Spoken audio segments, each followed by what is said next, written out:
Oi, eu sou a Adri Toigo, professora de Educação Física, doutora em Biomecânica pela Universidade de Burgos, na Espanha. Esse é o segundo vídeo da playlist Biomecânica, o que você precisa saber para não passar fome.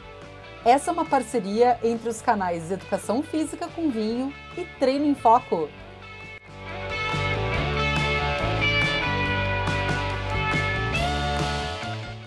No vídeo anterior, eu te falei rapidamente sobre algumas das 1001 utilidades da biomecânica, e dentre elas apareceu a avaliação dos movimentos. As mais conhecidas são a cinemetria, a dinamometria, a antropometria e a eletromiografia. A cinemetria é a forma de analisar o movimento por meio de filmagens. O biomecânico demarca pontos de análise no indivíduo e filma para depois digitalizar o vídeo por um programa de computador. Esse tipo de software reconstrói o movimento após a digitalização dos pontos, transformando o indivíduo em um diagrama de palitos e, a partir disso, podem ser calculados o centro de gravidade do corpo ou de segmentos de interesse, assim como posição, velocidade e aceleração.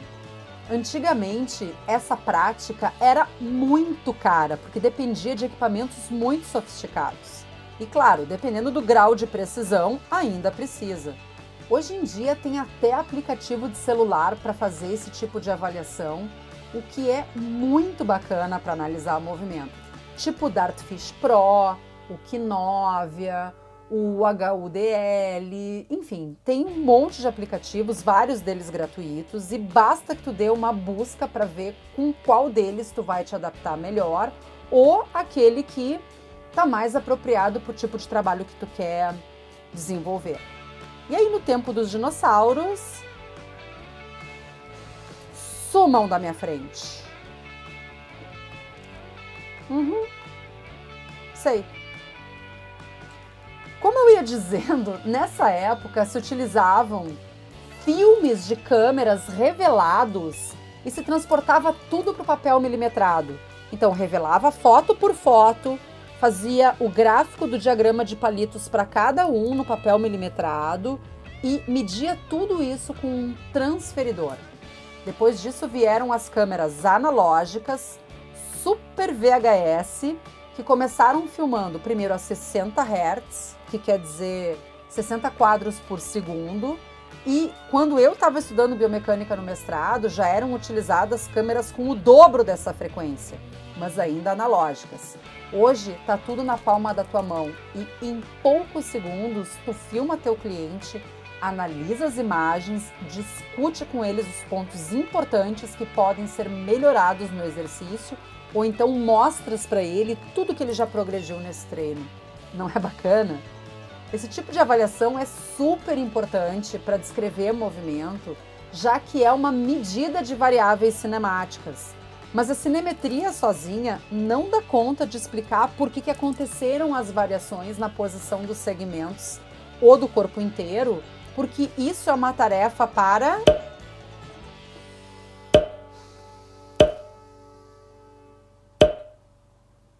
Perfeito, Clô! Dinamometria. Nesse tipo de medida, a gente pode obter valores de força externa no contato. Força, momento de força, relação impulso-momento.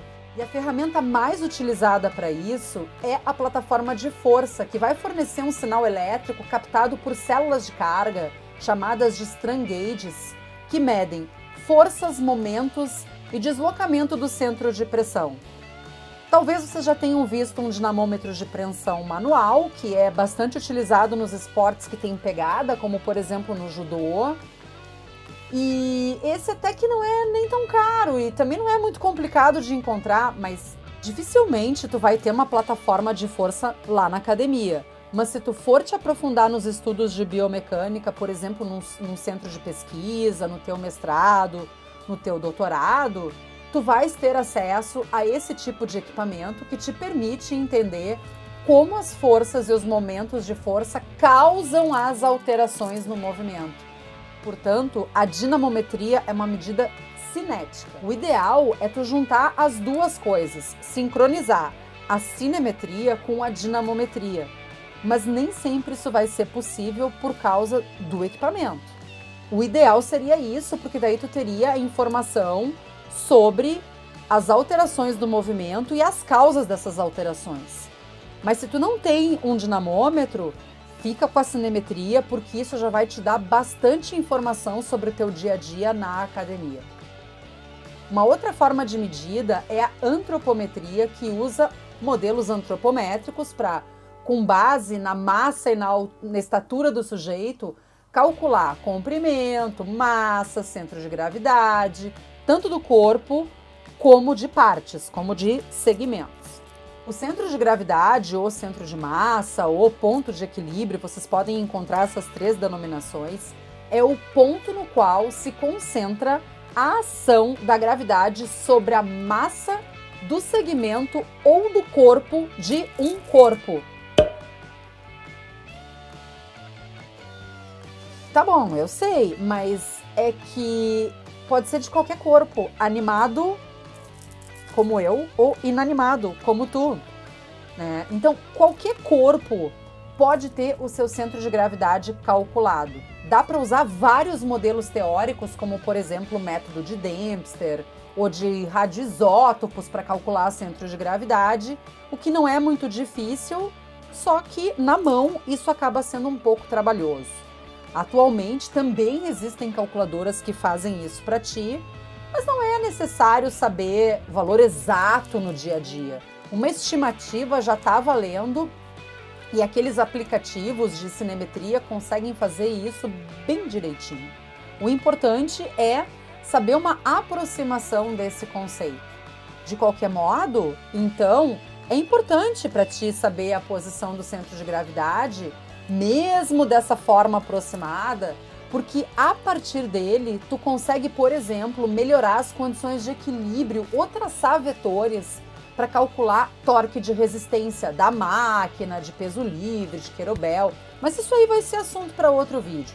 Antes de chegar nesse tema, eu ainda vou ter que te explicar alguma coisa sobre as alavancas. Por último, mas não menos importante, vem a eletromiografia, que estuda a função muscular por meio do registro do sinal eletromiográfico. Mas aí é até covardia eu me meter a falar disso, porque vale a pena ir lá no canal Treino em Foco e conferir aquela enorme daquela playlist, que tem muito conteúdo. Parceria, né, bruxinha? A eletromiografia, ela é feita a partir do posicionamento de eletrodos que podem ser de superfície ou então de profundidade. Esses eletrodos de profundidade, eles são agulhas e nesse caso, essa medida acaba sendo invasiva e de pouca praticidade. Então, provavelmente a gente não vai fazer isso com o nosso cliente.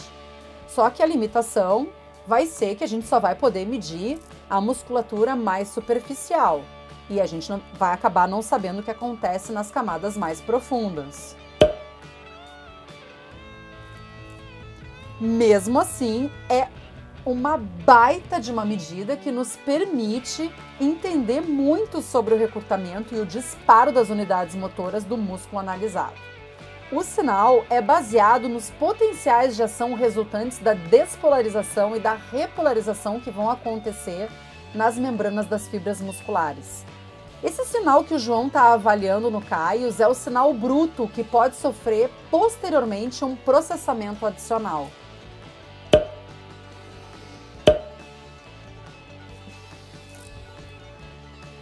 Cadê o respeito, galera? A leitura original é realizada a partir de um sinal bruto, que é uma medida de sinais misturados, que serve para ver se o músculo está ligado ou está desligado. O sinal retificado é o que pega a fase negativa do gráfico e cancela essa fase, ou transferindo esse trecho para a fase negativa, chamado de onda cheia, no qual se calcula o sinal negativo em módulo, ou simplesmente apagando esse sinal, mas que vai ter erro de medida ou erro de leitura, como quiserem, porque a gente vai acabar perdendo informação. Essa retificação ela vai servir para facilitar a análise das fases de movimento. Por último, dá para fazer ainda uma filtração, que serve para tirar o ruído do sinal original, bem como a ideia de um coador de café. O que a gente faz? A gente coloca um filtro, o pó do café e a água, e aí o pó fica retido no filtro e o que passa é só aquilo que nos interessa. Quero café! Na filtração do sinal eletromiográfico, a interferência fica retida no filtro e o sinal que nos interessa analisar passa. Esse filtro vai ser baseado na frequência em Hertz. A frequência do disparo muscular ela vai ser em torno de uns 40 Hz. E aquilo que está fora dessa região a gente rejeita. Por exemplo, o filtro NOT ignora a frequência de 60 Hz porque ele associa esse tipo de frequência à interferência no ambiente. E aí, claro, tem outros tipos de filtro, mas a gente já estaria entrando numa esfera bem específica. Depois das bobagens dessas duas, que vergonha! É melhor eu parar por aqui. No próximo vídeo, vamos falar sobre terminologia básica. Não esquece de verificar se tu estás inscrito nesse canal, ativa o sininho para receber notificações de todos os vídeos novos e deixa um like pra gente, porque isso ajuda muito na divulgação desse vídeo. Compartilha também esse vídeo para os teus colegas e fica à vontade para nos deixar um comentário. Se queres contribuir para que a gente continue produzindo conteúdo baseado em ciência de forma gratuita, podes nos ajudar com qualquer valor pelo nosso Pix, que vai ficar aqui na descrição desse vídeo. Se não conheces o nosso perfil no Instagram, é esse aqui, @eficumvinho. Lá a gente sempre te avisa sobre vídeos novos e te entregamos outros conteúdos variados e de qualidade na área da educação física. Hoje eu vou ficando por aqui. Um beijo da bruxa e até a próxima!